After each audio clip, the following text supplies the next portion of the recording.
Yo, you know what? I'm gonna skip the intro. We're gonna get right to it, right?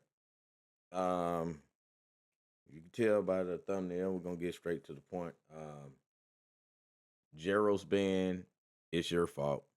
That's right, I said it, Jen. It's your fault because if I'm not mistaken, there was a whole thing about people with stand pushing or whatever. I didn't know when this became, you know, law for a band, right? But I'm gonna say this.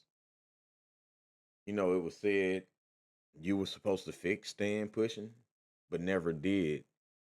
It's it's your lack of care or having no sense of urgency about that. If I was a dev, right, I would make sure something like that gets patched up so it can't be abused, right? Um, People say bug abusing. What about dev abusing? Are not responding to timely repairs or whatever, or timely patches or something like this, right?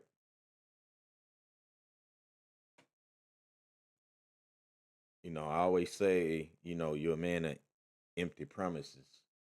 Like there's a whole lot of things you said you was gonna fix, never did fix it. Um,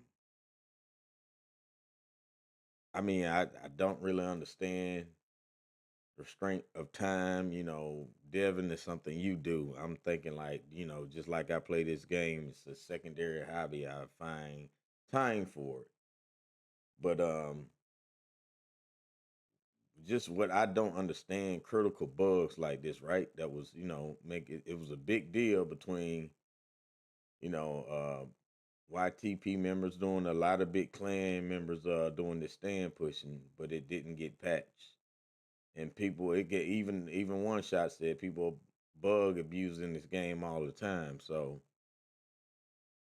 just because you just felt like it wasn't important to patch that, why warrant a ban for something you could prevent it and fix? From what I understand, it's like a 2 or 3 minute fix. All you got to do is open up a folder, right? Heal colliding stands or something like that, and you're done. So why does that warrant I guess all my man Gerald was asking? I didn't really read his message to you.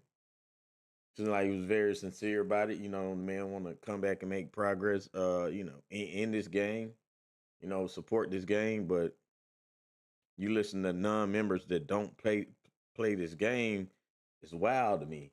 Um, just my thing is just fix the bugs. This is all on you. It could have been avoided if you did your job. Jeros will still be here, but we're gonna well, I'm not gonna do my job as a dev, so I'm gonna leave that hole open for people to bug abuse it, and I'm not gonna do anything about it. You know, Despite all the other things that go on in this game, such as people have certain commands and can give themselves tokens, and then all of a sudden jump from half one spot to the other spot because they have a relationship with you, and something like that, advantage like that does not get reported. D-Man always says something about the tester, Nat, for bug abusing or whatever right there. I don't see him banned. Like I say, I'll be going into the bias of this game if I did that, but I just keep it strictly just you as a developer. You have a job to do. It doesn't get done. And just for your lackadaisical efforts of trying to patch a game, avoid a problem, you refuse and someone get banned for it. I don't know. I'm just saying in my line of work, right? If I refuse to repair something on the engineering side or something like that, right?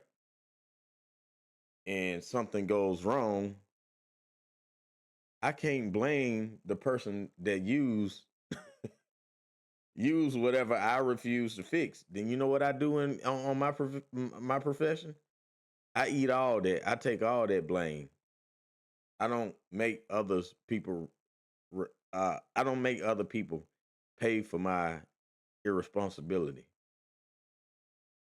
So that was my message to you as a dev. I would think, I talk to many devs or whatever. There's like, hey man, as a dev, hey, you have to take that on the head or whatever. Anybody, if you go to these AAA games, people exploit something or whatever. Now it's different if you just a bug hunter and you find something out. Okay, gotcha. But if there's something there's been a a pin in the open situation about a known bug that just didn't get repaired, you can't penalize anybody because you refuse to patch it. This your boy DC the Truth, y'all, man. I'm out here, y'all, for real.